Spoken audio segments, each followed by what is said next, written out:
airs of Switzerland have proved agreeable to bourgeois and revolutionary alike. And of all its cities, Locarno, which sits on the northern shores of Lake Maggiore, enjoys a climate that is the most equable.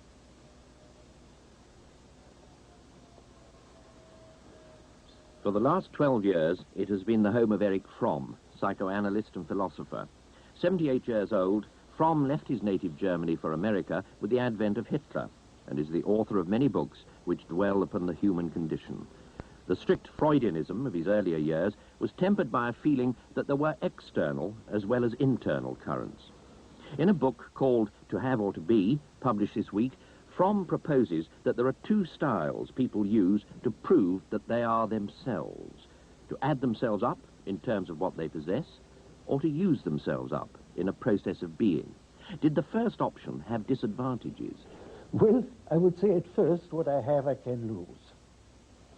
In other words, if my sense of identity is based on what I have, on my possessions, if I can say I am what I have, then the question arises, what am I if I lose what I have? Therefore, the sense of identity based on what I have is always threatened. A person is anxiously concerned of not to lose what he has, because he doesn't lose just what he has, he loses his sense of self. If I feel I am what I have and I have nothing anymore, then I am not. And that sense of identity, which is based on to be, is entirely different, because that can never be taken away from me except if I'm insane or in some peculiar circumstances. I feel, I see, I love, I am sad. All these human experiences, which can be expressed in verbs, are human activities which are not dependent, which cannot be lost or destroyed. And therefore, the person whose sense of identity is based on what he is, that is to say, on the expression of his inner faculties, potentialities in the world, or in that sense in what he does, but does not in an outward sense, he does not have the anxiety to lose himself because something may be taken away from him. He is really free from that danger. It's perfectly clear to me that the being, as you speak of it, is a process of the quittance of self, and you refer to authorities. One of them most admired, the one that you most admire, is Master Eckhart. Another, I think, is Marx. And I'm wondering if the source of your book, your thinking in To Have or To Be, finds any source in Marx. Well, in fact, the whole concept of having and being, in the way I find it, stems for me from Marx. Perhaps I can read just one sentence from Marx.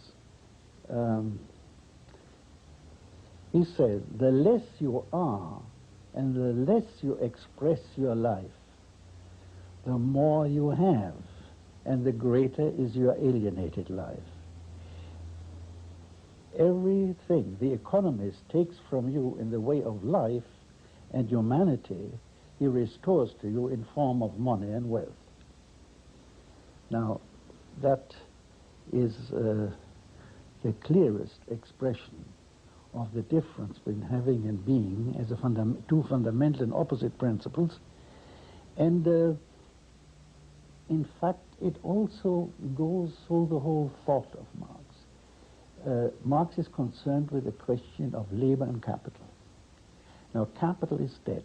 It's amassed wealth, which then can be used for certain purposes. Labor is alive. And the question for Marx is, what is superior, things or life? And in his criticism of capitalism, I think between the line or lines, or perhaps as a background, there is the question of life or things and the battle for life.